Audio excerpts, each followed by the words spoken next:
Market का रुख कर लेते हैं। हमारे साथ तीन मेहमान बने हुए हैं। हमारे साथ किशोर नारने हैं, मोतीलाल ओसवाल से, वंदना भारती हैं एसएमसी ग्लोबल से, और धर्मेश भाटिया हैं एमिरेट्स एनबीडी से। आप तीनों मेहमानों का ईटी नाउ स्वदेश पर स्वागत है।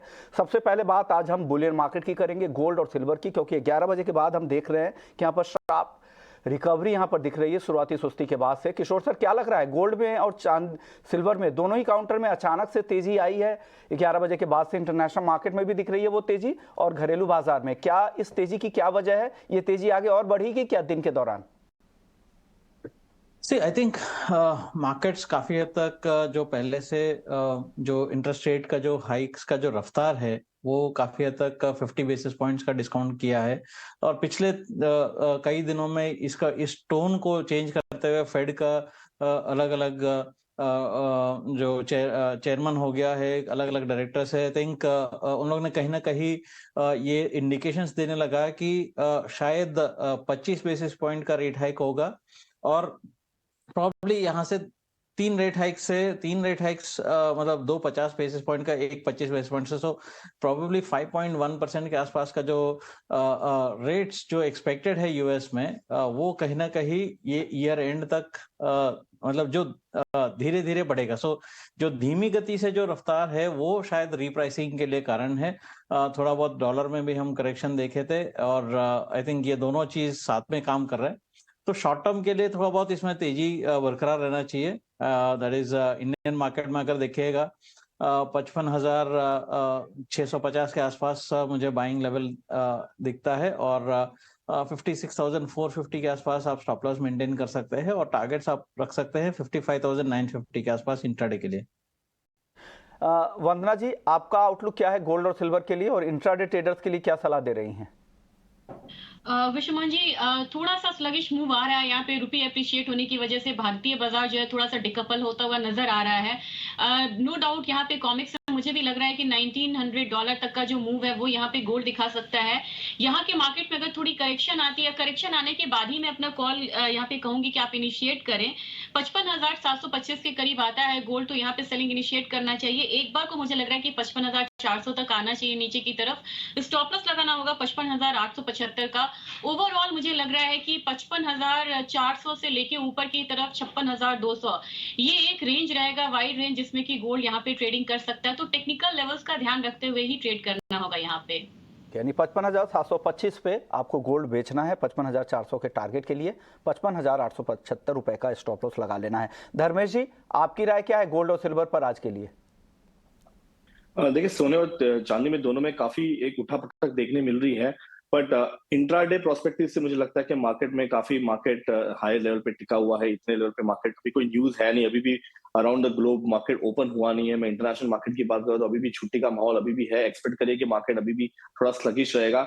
ये लेवल पे मैं रेकमेंड करूंगा बिकवाली की इंट्राडे प्रोस्पेक्टिव से। मैं एक्सपेक्ट करता हूँ कि 200 से 300 रुपए की गिरावट आपको सोने में, और चांदी की बात करें तो 500 से 1000 रुपए की गिरावट आपको ये लेवल से देखने मिल रही है, क्योंकि मार्केट ऑलरेडी सेम लेवल पे टिका हुआ है। उन 1800 का स्तर के इर्द गिर्द मार्केट घूम रहा है और सस्टेन नहीं हो पा रहा है। अगर ऊपर की तरफ देखते तो मैक्सिमम अगर 1900 तक के लेवल्स आपको, अगर एक सडन मूव मिलता है, कोई बड़ी न्यूज आती है, तो आप एक्सपेक्ट कर सकते हैं। बट अभी मार्केट में कोई जियोपॉलिटिकल न्यूज नहीं है। इंटरेस्ट रेट की बात है तो 75 से 25 बेसिस पॉइंट का जो दायरा है, इसी दायरे में जो जुगलबंदी की न्यूज आ रही है, मैं एक्सपेक्ट करता हूँ कि 50 बेसिस पॉइंट की ही बढ़त होगी, और उस कारणवश आपको एक अच्छी खासी गिरावट देखने मिल रही है। अगर आप कल रात के सत्र में देखें तो मार्केट में जो सडन मूव देखने मिला है, जो तेजी आई है, वो सिर्फ और सिर्फ अगर आप देखिए जो इंटरेस्ट रेट और 10 ईयर्स यील्ड के जो वॉलेटिलिटी, उस कारणवश आई है। बाकी कोई न्यूज है नहीं जो मार्केट को इतने ऊपरी स्तरों पर सस्टेन कर सके, तो मैं सेलिंग की रिकमेंडेशन दूंगा। चलिए क्रूड की बात कर लेते हैं। क्रूड में फिर से दबाव दिख रहा है, 1% से ज्यादा की गिरावट एमसीएक्स पे दिख रही है। 79 के आसपास ब्रेंट क्रूड का भाव है। किशोर सर, क्या लग रहा है क्रूड में, क्या गिरावट ये और बढ़ने वाली है क्या? आई थिंक शॉर्ट टर्म में जो क्रूड है वो काफी हद तक करेक्ट हो चुका है, और हालांकि सुबह का एपीआई का डेटा जो crude inventories almost like 14.9 million barrels के आसपास जो बढ़ गया है, तो उससे एक्चुअली थोड़ा बहुत आपको सेंटिमेंटल इम्पैक्ट नजर आ रहा है। मुझे लगता है इसमें एंटायर एनर्जी मार्केट मतलब क्रूड में काफी हद तक जो बेरिश फैक्टर्स से डिस्काउंट हो चुके हैं, और मुझे बहुत ज्यादा गिरावट नजर नहीं आता है। यहाँ से थोड़ा बहुत रेंज में अटका हुआ है, और यही लेवल पे थोड़ा बहुत ट्रेड कर सकते हैं। मैं यहाँ पे बहुत ज्यादा शॉर्ट सेलिंग प्रेफर नहीं करूंगा। बट आई थिंक बाइंग करने के लिए मैं थोड़ा डिप्स के लिए वेट करूंगा। 6080 के आसपास बाइंग कर सकते हैं। 6000 के नीचे का आप स्टॉप लॉसेस मेंटेन कर सकते हैं 6200 230 के आसपास का टारगेट्स के लिए। बट वो थोड़ा सा रिस्की मूव लगता है। इससे अच्छा है कि एक्चुअली बेहतर ये है कि ऑप्शंस में 6100 का जो कॉल ऑप्शन है वो करीब करीब 135 145 के लेवल्स पे अवेलेबल है, वो खरीदारी कर सकते हैं। 100 रुपीज के आसपास स्टॉप लॉस रख सकते हैं। 40-45 रुपए का आपका रिस्क है और अपसाइड टारगेट्स आपको 250 225 के आसपास आप रख सकते हैं 6100 कॉल ऑप्शन में। या तो फ्यूचर्स खरीदे, रिस्क नहीं लेना चाहते क्योंकि वॉलेटाइल मार्केट है, तो 6100 के स्ट्राइक की कॉल ऑप्शंस भी खरीद सकते हैं जिसका प्रीमियम 145 के आसपास है। 100 के स्टॉप लॉस के साथ फिर आप उसमें बने रह सकते हैं 200 से 250 रुपए के टारगेट के लिए। धर्मेश जी, क्रूड पर आपका आउटलुक क्या है और ट्रेडर्स के लिए क्या सलाह है? देखा, मेरी सलाह तो सेम है। मैं लास्ट 1-1.5 महीने से यही कर रहा हूँ कि मंदी की रिकमेंडेशन रहेगी मेरी। कच्चे तेल में मैं एक्सपेक्ट करता हूँ कि ये जो गिरावट है वो जारी रहेगी और 6000 के स्तर आपको शीघ्र ही ब्रेक होकर देखेंगे। इनफैक्ट पिछले हफ्ते भी मैंने कहा था कि कच्चे तेल में उछाले पे आप बिकवाली करें क्योंकि आगे के सारे महीने बैकवर्डेशन पे चल रहे हैं और जो सुस्ती का माहौल काफी हाई है, डिमांड है नहीं मार्केट, और ठंडी का भी जो प्रकोप है वो भी कम होते जा रहा है। दोनों साइड से इसे आपको देखिए प्रेशर देखने मिल रहा है। प्लस ओपेक अपनी डिसीजन अभी भी लेंगे नहीं, वो फेब में लेंगे। तो मैं रेकमेंड करूंगा कि ये 15 दिन अभी भी मंदी का माहौल रहेगा और यहाँ से एटलीस्ट 100 से 150 रुपए की गिरावट आपको करंट लेवल से देखने मिल सकती है और अंतरराष्ट्रीय मार्केट की बात को $3 से $4 की गिरावट आपको देखने मिल सकती है। तो मेरी स्ट्रैटेजी सेल ऑन राइस की रहेगी कच्चे तेल में। नेचुरल गैस, ये काउंटर भी काफी गिर गया है। हालांकि आज हल्की रिकवरी दिख रही है लेकिन अभी भी 300 रुपए के आसपास आ चुका है।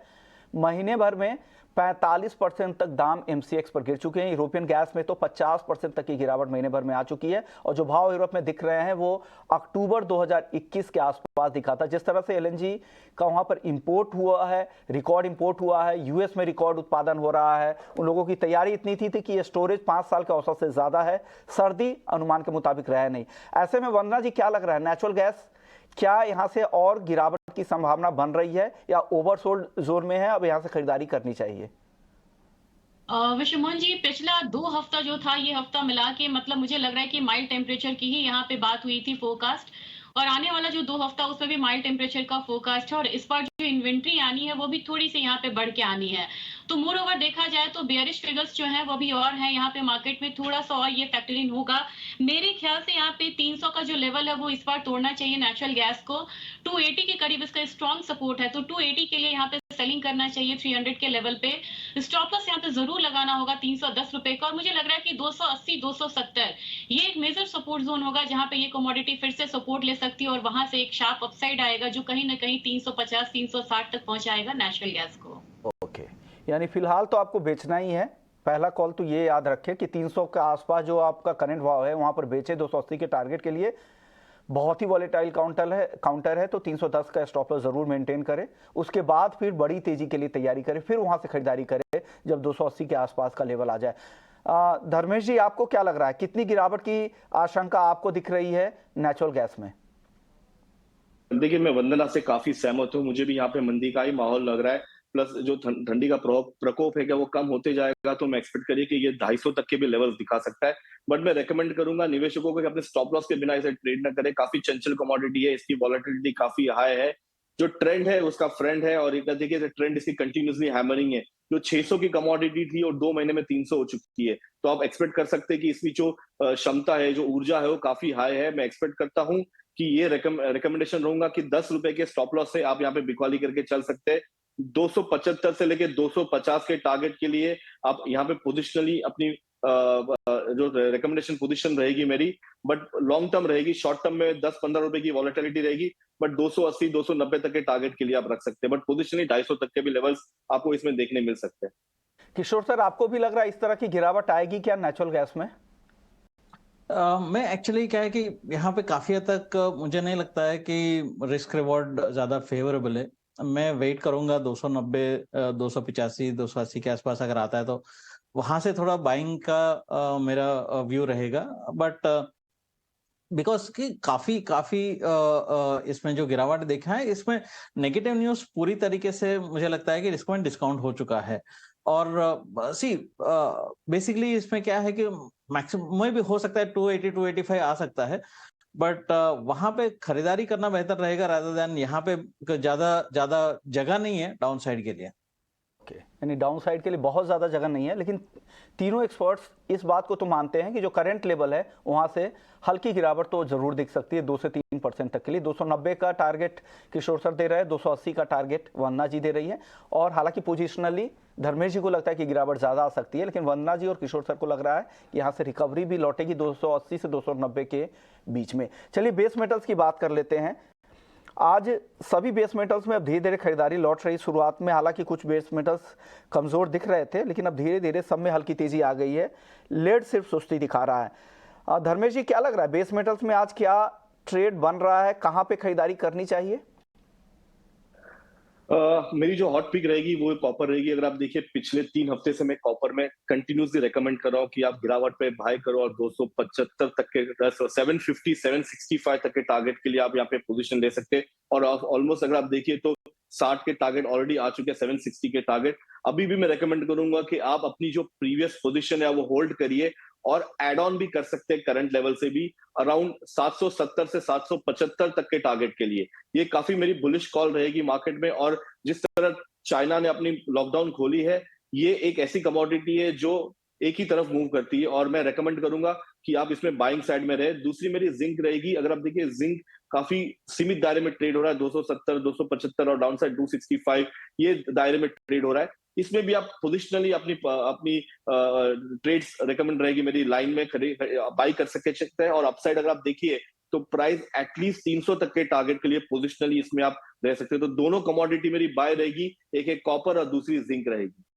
और जिंक दो खरीदने की सलाह धर्मेश जी की तरफ से। वंदना जी, आप क्या सलाह दे रही हैं बेस मेटल्स में टॉप पिक आज के लिए?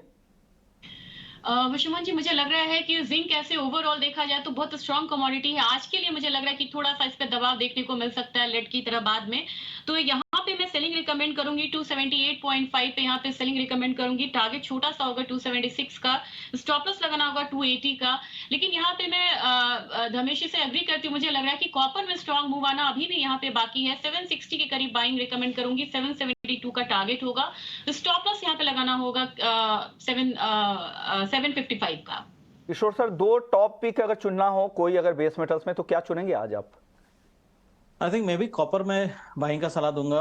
आई थिंक यहाँ पे अगर 3-4 रुपए अगर गिरावट मिलता है, 756 is a better level to bye.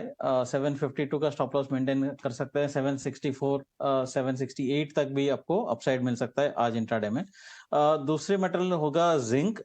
Zinc 278 के आसपास बाइंग कर सकते हैं, 275 का स्टॉप लॉस, और टारगेट आप रख सकते हैं 284 285 के आसपास।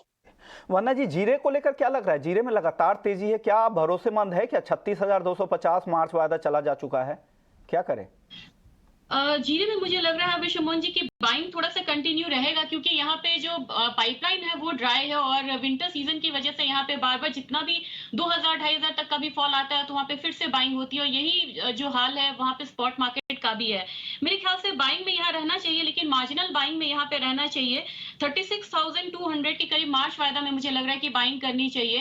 टारगेट यहाँ पे रखना होगा 36,800 का, स्टॉप लॉस लगाना होगा 35,900 का। और मुझे लग रहा है कि 500-600 तक का जो एक बाइंग है वो यहाँ पे देखने को मिल सकता है जीरे में। शुक्रिया वंदना जी आपका, किशोर सर आपका, धर्मेश जी आपका। आप लोगों ने वक्त निकाला और तमाम तरह के ट्रेडिंग कॉल्स बताए। लेकिन अब वक्त हो गया है बजट में, क्योंकि अब 3 हफ्ते ही बचे हैं, तो हम लगातार कोशिश कर रहे हैं कि किसानों की आवाज़ सरकार तक पहुंचाई जाए। तो ऐसे में नासिक के अंगूर किसानों की क्या समस्याएं हैं और आने वाले बजट से उनकी क्या उम्मीदें हैं, आइए जान लेते हैं। आज हम नासिक के एक अंगूर की एक खेत में, और आज हमारे साथ अंगूर के 2 किसान मौजूद हैं। उनसे जानते हैं कि इस खेती में इनको क्या दिक्कतें आ रही है और क्या फ़ायदा इनको खेती से मिल रहा है। सर, आप अंगूर के किसान हैं, अंगूर की खेती में सबसे बड़ी दिक्कत क्या आ रही है? अंगूर के किसान है हम। अंगूर के खेती में तो 2-4 बार अड़चनी आ रही है। एक पहली बार वो जो लेबर की प्रॉब्लम आए, दूसरी बार तो उसको जो दवा है वो बहुत महंगा हो गया, लेबर का जो कॉस्ट है वो महंगा हो गया। अभी जितना अपने को दाम मिलता है इसी हिसाब से वो उसका रेट ज़्यादा हो गया, और खेती का रेट जो वही है 10 साल का था, 20 साल का था, वही खेती का रेट है, इसलिए वो बजट बैठता नहीं। ओके सर, वैरायटी की बात करें तो क्या आपको लग रहा है कि वैरायटी, कुछ नई वैरायटी के अंगूर के सीड्स वगैरह डेवलप किए गए हैं या कई सालों से वही परंपरागत जो सीड्स चले आ रहे हैं, क्या उसी का इस्तेमाल हो रहा है या कुछ नया इनोवेशन, नई खोज हुई है क्या अंगूर की खेती में? हमने ये 10 साल से बहुत वैरायटी देखी है। नवा जो वैरायटी आते हैं, मारू सीडलेस आता है, तैवान पपई आता है, और खेती में जो नया नया वैरायटी आता है वही कई 1-2 साल चलता है, बाद में डिम होता है। लेकिन ये जो वैरायटी है, नाना साहेब पर्पल हो, शरद सीडलेस हो या जंबो मामा जंबो हो, ये अभी थोड़ा सा दम पकड़ के बच रहा है। इसलिए और वैरायटी जिस जमीन है, ये जमीन के ऊपर वैरायटी लगता है। एक वैरायटी सभी जगहों पे चलता नहीं, किधर का पोटी ज़्यादा होता है, किधर का नाइट्रोजन ज़्यादा है, जैसा जमीन का मैच होता है वैसा उधर वो फसल अच्छी चलती है। ओके, अब सर प्राइसेस की बात कर लेते हैं। क्या लग रहा है कि अंगूर की खेती में फ़ायदा हो रहा है, बेहतर प्राइसेस मिल रहा है, एक्सपोर्ट डिमांड बेहतर है क्या? हमारे विलेज में 1500 एकड़ ग्रेप्स हैं और मोस्टली यहाँ पे जो वैरायटीज़ है वो ब्लैक वैरायटीज़ है। इन 4 सालों में अनसीजनल रेंस की वजह से काफ़ी सारा नुकसान यहाँ के किसानों को भुगतना पड़ा है। तो आपने इनसे सवाल किया था वैरायटीज़ के बारे में। जो हमारे इंस्टीट्यूट हैं वहाँ पे इसका रिसर्च होना चाहिए, ब्रीडर्स यहाँ पे चाहिए, लेकिन यहाँ पे कुछ रिसर्च नहीं हो पा रहा है। जो भी रिसर्च कर रहे हैं यहाँ के ग्रेप ग्रोवर्स कर रहे हैं। तो हम चाहते हैं कि हमारे एक्सपोर्ट के लिए जो डिमांडेड वैरायटीज़ है वो पेटेंटेड वैरायटीज़ बाहर की यहाँ पे आनी चाहिए। उसमें भी गवर्नमेंट कुछ कर नहीं रही है। जो फार्मर्स एसोसिएशन है वो इसमें काम कर रहे हैं। तो हम चाहते हैं कि अगर गवर्नमेंट इसमें कुछ कर नहीं रहा है तो जो काम कर रहे हैं उनको प्रोत्साहन पर कुछ फंड्स गवर्नमेंट ने देने चाहिए ताकि हमारा एक्सपोर्ट बढ़ सके। और जो हमारे कुछ सालों से इनपुट्स कॉस्ट बढ़ रहे, आप देख रहे होंगे फ्यूल्स की प्राइस कितनी बढ़ रही है बड़ी तादाद में। तो उसकी वजह से हमारी इनपुट कॉस्ट बढ़ी है, लेबर की कॉस्ट हमारी कम्प्लीटली डबल हुई है। उसके बाद जो फर्टिलाइज़र्स है उसमें काफ़ी जीएसटी बढ़ा है, तो उसकी वजह से कॉस्ट बढ़ी है। पेस्टिसाइड पे कॉस्ट बढ़ी है। तो बिल्कुल मतलब बहुत परेशानी में यहाँ के ग्रेप ग्रोअर्स है और उसकी वजह से यहाँ पे अभी ग्रेप्स गार्डन लगना कम हुआ है। ओके, यानी गार्डनिंग कम हो रही है। लेकिन सर अब प्रोसेसिंग की बात कर लेते हैं। क्या यहाँ पर प्रोसेसिंग इंडस्ट्री पर्याप्त तौर पर है ताकि ड्राई फ्रूट्स को लेकर हो, या अलग अलग तरह के जो अंगूर से जुड़े हुए जितने भी बाई प्रोडक्ट्स वगैरह जो मार्केट में मौजूद है उस तरह के बनाने के लिए यहाँ पे प्रोसेसिंग यूनिट है?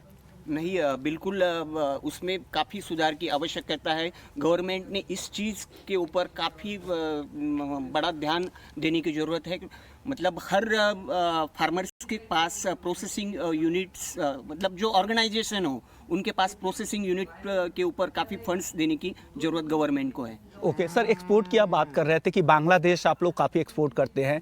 क्या वहाँ पर एक्सपोर्ट में कोई दिक्कत हो रही, क्या किस तरह की समस्याएं हैं और क्या बेहतर प्राइसिंग आपको मिल पा रही है, या और भी बड़े मार्केट की आप लोगों की तलाश है जहाँ पे और ज़्यादा से ज़्यादा बेहतर दाम मिल सके अंगूर के किसानों को? अंगूर के जो किसान हैं और ख़ास करके नासिक एरिया में सबसे ज़्यादा ग्रेप्स होते हैं और सबसे ज़्यादा टर्न ओवर ग्रेप्स का होता है वो बांग्लादेश की ओर से होता है। बांग्लादेश के काफ़ी लोडर यहाँ पे आते हैं और बहुत ज़्यादा एक्सपोर्ट बांग्लादेश को होता है।